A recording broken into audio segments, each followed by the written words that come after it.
how we see the world. Is that person cutting us off? Are they an idiot? Or are they going to the hospital for an emergency? But in that pressure moment, we can jump to conclusion, which we'll talk about in a little bit. We do that based on less than 5% of available information. And all of a sudden, that drives so much of our behavior. There's this myth of pressure. This is maybe the first and most important part of chapter 1 in the book, which is that most people think that some people rise to the occasion. Some people do better under pressure. Would you agree? Yeah, there are people who do better under pressure. I hate to break it to you, but it's a myth. It's wrong. It's not true. Pressure diminishes our thinking ability, our ability to manage emotions, our ability to retrieve memory. And if you look at in chapter 1, there's a whole section on how it diminishes creativity, teamwork, and on and on. In sport, we know no NBA player shoots a better free throw when they're under pressure at the end of the game than their season average. Same with clutch hitting in baseball, and I could go on and on. Now, this may seem like a negative message. It's not.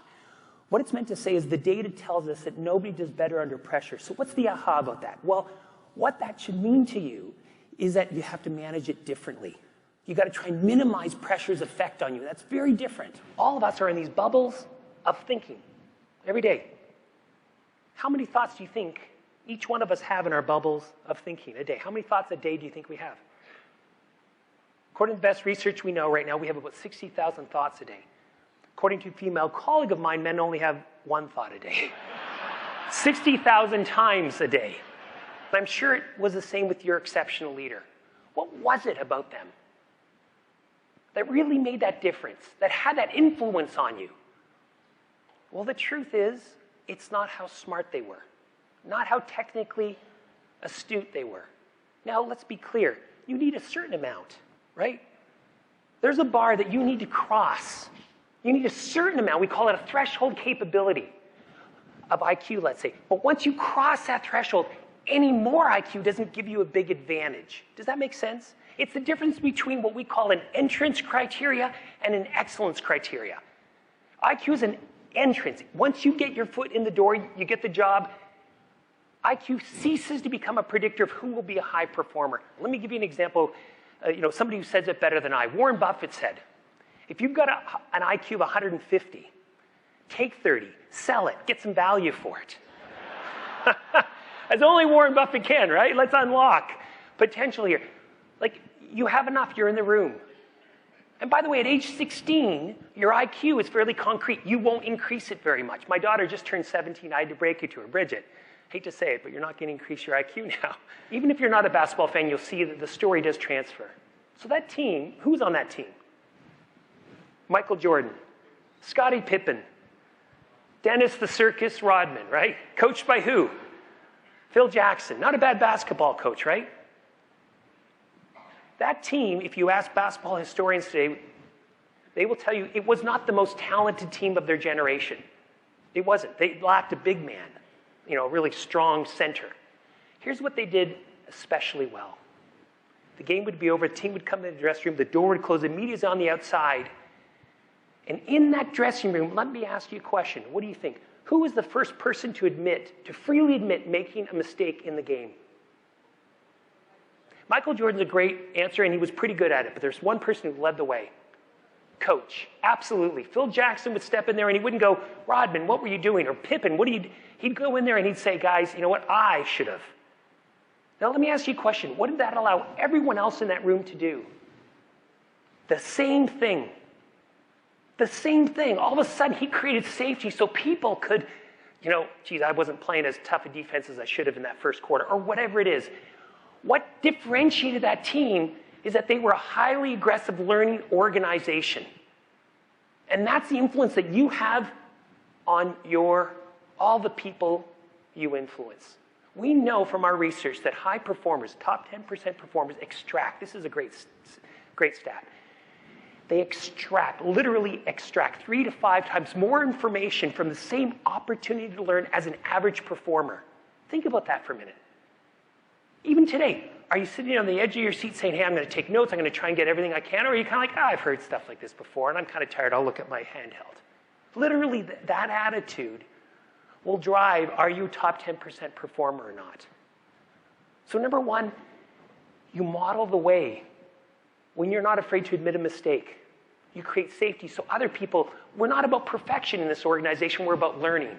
By the way, it makes sense given the world we live in, right, of education, number one. But number two, it increases something called source credibility.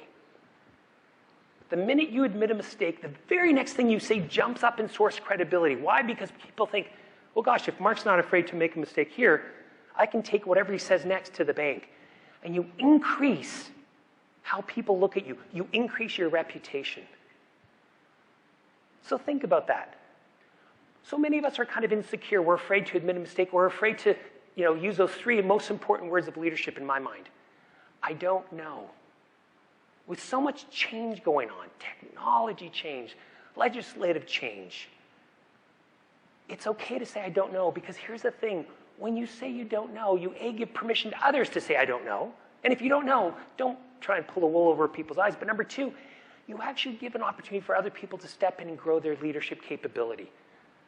But here's what I want to ask you right here and right now. What do you do when you're under pressure? When you're facing great change or difficult people?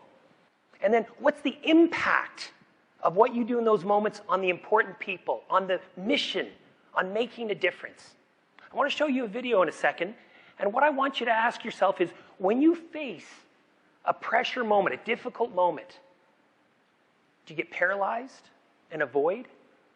Or in spite of that anxiety that you feel from that pressure moment, do you move forward? Now, here's the point. In this moment, am I at my best to make a good decision? No, I'm not. When I'm down markers, chances are I will be primed by certain information, not all of information. We jump to conclusions based on, I said this earlier, less than 5% of available information when we've dropped markers, and that's when we're at risk to have impact we don't intend. And if nothing else, here's what I want you to think about. Know yourself, so you're like, okay, I'm down a few markers. I'm going to choose not to make that decision right here, right now. In fact, we know that the half-life of cortisol, which is the mediating chemical in our brain that makes all this happen, is about 18 minutes. Why do I say that? I say that because know that when you're dropping markers, and I drop markers all the time, I know, okay, for the next 18 minutes, I'm not going to make a really big decision. And because he's connected to her, she will tell him what's really going on. I got to tell you, we have 3 kids, 17, 15, 11. Staying connected so they actually will tell you, that's life or death stuff sometimes. Like, they don't get into a car because they're not afraid to call you, if you know what I mean, because someone's drinking. That's how important I think this is, to get to their side, to give them voice, not jump to conclusions and judge, to make them feel valued. Remember this, people don't do things to us. They do things for their own reasons, and we can get caught in the crossfire if we're not managing our brain in that moment. If we confuse impact for intent, if we're dropping markers, we don't know we've dropped markers, and we're starting to assign blame and contribution. So just to know, hey, I'm feeling my 3 characteristics. Oh, I'm really certain I'm hot, and I'm going to act. Okay, JP, you're probably not processing this as well as you could. What more information do you need? And that's what I want to challenge you around. We jump to judgment based on less than 5% of available information. We confuse impact for intent. Watch out for that. This will serve you. This will save you.